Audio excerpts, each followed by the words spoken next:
বিসমিল্লাহির রহমানির রহিম। আসসালামু আলাইকুম। জনতার রান্নাঘর থেকে সবাইকে জানাচ্ছি শুভেচ্ছা। আশা করি সবাই ভালো আছেন। আজকে যে রেসিপিটি করব সেটা হচ্ছে শামি কাবাব। সামনে ঈদ, সেই উপলক্ষে এটা করা।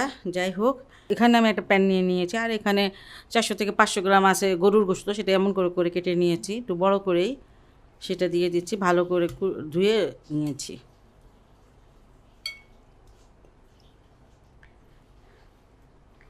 পঞ্চাশ গ্রাম আছে বুটের ডাল। এটা মানে সঠিক মেজারমেন্ট হচ্ছে 1 কেজি গোশতে 200 গ্রাম লাগে ওই যে বুটের ডালটা। এটা ধুয়ে নিয়েছি ভালো করে।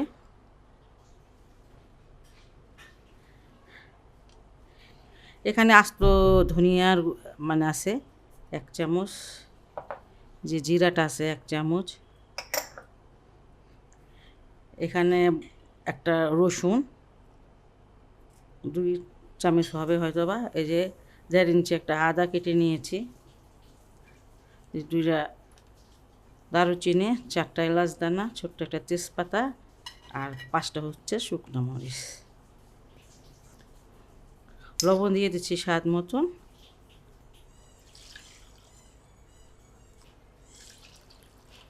পাঁচশো গ্রাম পানি দিয়ে দিলাম। 500 গ্রাম পানিতে এটা সিদ্ধ হবে না। যাই হোক, পরে আমি আবার পানি দিব। আর এটা আমি ঢেকে এখন যতক্ষণ পর্যন্ত না সিদ্ধ হয় অতক্ষণ চুলায় রাখবো। ফার্স্ট একটু জোরে দিব জাল, পরে আস্তে দিব। আর যদি আপনারা এটা প্রেশার কুকারে দিতে চান সেটাও ভালো হয়, খুব তাড়াতাড়ি নরম হয়ে যায়। আমি এমনিতেই জাল করে নরম করব।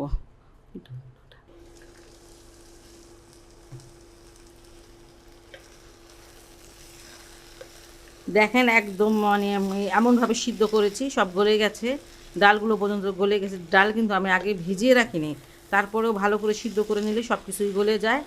আর এটা এখন আমি নামিয়ে নিব, আর তেজপাতা, দারচিনি এই দুটো ফেলে দিব। যাই হোক, এইভাবে করে আপনারা সিদ্ধ করে নেবেন। একটা আমি দেখাচ্ছি, দেখেন একদম নরম হয়ে গেছে। আর এটা একটু ঠান্ডা করে তারপর গ্রাইন্ড করবেন সব সময়। আর যারা পাটা পুঁতায় বাটেন তারা মানে পাটা পুঁতায় বেটে নিতে পারেন, সেটাও খুব ভালো হয়। কিমার মাংসটাকে আমি বেটে নিয়েছি, বেটে নিয়ে ব্লেন্ড করে নিয়েছি, আর এমন হয়েছে।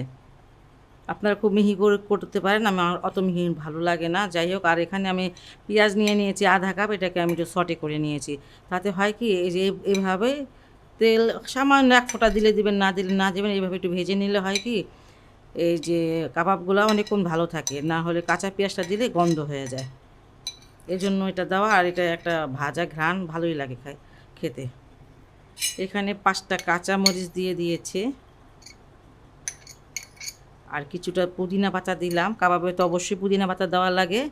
আর কেউ যদি পুদিনা পাতার ফ্লেভারটা পছন্দ না করেন তাহলে ধনিয়া পাতা দিয়েন, তবে পুদিনা পাতাটাই যায় সে কাবাবে সবসময়। আর এখানে আমি গরম মশলার গুঁড়া নিয়ে নিয়েছি 1 চামচের মতন, সেটা দিয়ে দিচ্ছি। আর এখানে একটা ডিম নিয়ে নিয়েছি, সেটা দিয়ে দিলাম।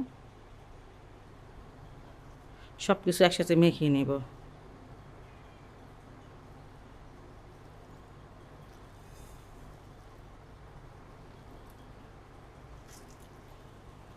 এটা কিন্তু বেশ শুকনা শুকনা। এখানে আরেকটা ডিম লাগবে। এখানে যে আরেকটা ডিম নিয়ে নিয়েছি আমি, সেটা দিয়ে দিচ্ছি।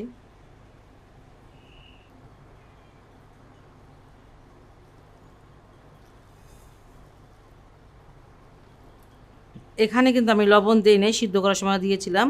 আর এখন একটু লবণ দিয়ে দিচ্ছি, লবণটা একটু কম। আপনার পছন্দ অনুসারে বানাবেন কাবাবগুলো।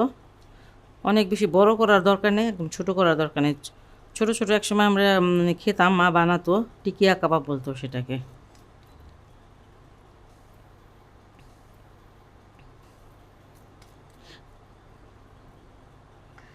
এই যে এইভাবে বানানো, একটু গোল করে, তারপরে এই যে ধারগুলো একটু ফেটে টেটে গেলে এগুলা, এই যে এইভাবে বানিয়ে নিব সবগুলো। কাবাবগুলো ভাজতে চলে আসলাম, কিছুটা তেল দিয়েছি।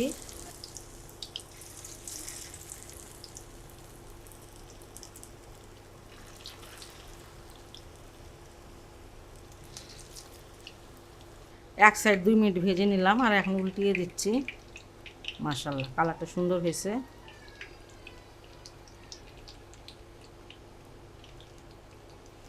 আঁচটা মাঝারিতে রাখবেন।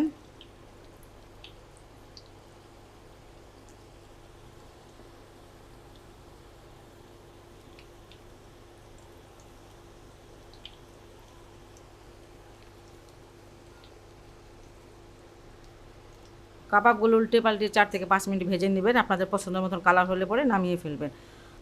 আর যদি আমার এই রেসিপিটা আপনাদের ভালো লাগে তাহলে অবশ্যই আমার চ্যানেলকে লাইক কমেন্ট সাবস্ক্রাইব করবেন। সবাই ভালো থাকুন, সুস্থ থাকুন, নিরাপদে থাকুন, এই দোয়া করি। আল্লাহ হাফেজ।